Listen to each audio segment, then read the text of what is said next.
بسم الله الرحمن الرحيم داودياشا قيمها بدن لو ومركله iyo barnaamijkeeni dhambaal laba sida aad ka warqabtaan waxaynu kala maqnayn muddo ku siman bil iyo 12 maalmood sababo jira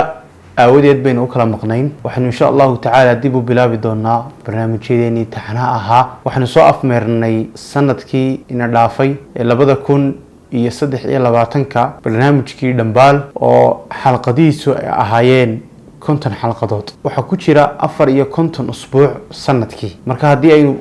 maalin kamida usbuuci barnaamijka soo deyno waa sida aynu sameyn jirnay konton ku dhawaad mowduuc iyo xalqadood baynu soo deynaa hadii Allah awood loo ogolaado bishii Ramadaanna bil bay naga xigta Ilaahay nabad qab iyo caafimaad hay nagu gaarsiiyo waxaynu bilaabi doonaa insha Allah ta'ala barnaamijyadeeni dhambaal ee marba arrinkeenu isleenahay waa loo baahan yahay in laga hadlo aynu ka hadli jirnay iyadoo dabcan markaad eegto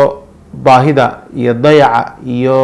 dhibaatada dadka muslimiinta haysta ay yihiin mid aad iyo aad u fara badan oo dhinaca adeegtaaba ay u baahan tahay inaad ka hadasho ama aynu wax ka nidhaahno ayaa haddana bal mawaadiicda aynu si gaar ah u sii dul istaagano aynu ku soo qaadanay waxa walaalihii ku xidhnaa barnaamijkii hore aan ugu mahadnaqayaa ku xidhnaanta ay ku xidhnaayeen barnaamijkan cusubna waxaan rajaynayaa inaynu ku kala faa'iideysan doono sidii barnaamijkii hore oo kale barnaamijkii hore anu maan ahayn oo kaliya soo gudbiye laakiin faa'iidada ugu buuran waxaan isleeyahay naftayda lahayd sababta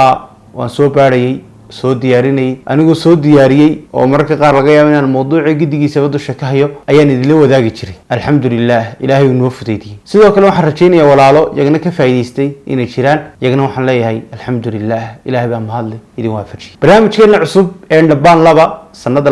2024 halkan baynu ku kala warqadan doonaa insha Allah ta'ala mar labaad mar saddexaad ba waxaan u mahadnaqayaa walaalihii ku xidhnaa ee si gudbin jiray ee si share gareyn jiray ee si baahin jiray waxaan rajaynayaa insha Allah ta'ala barnaamijkeenan soo socdana in sidaas oo kale aynu uga faa'iideysan doono inaynu khayrka si faa'iideyno insha Allah ta'ala mar labaad mar saddexaad waxaan u mahadnaqayaa walaalihii barbar istaaga u muujiyay inuu barnaamijkaasi si qiimo badan inuu dhamaado konton xalqadood ama fadhina aynu ku qaadano Allah subhanahu wa ta'ala wa horreysiyada dambeysaba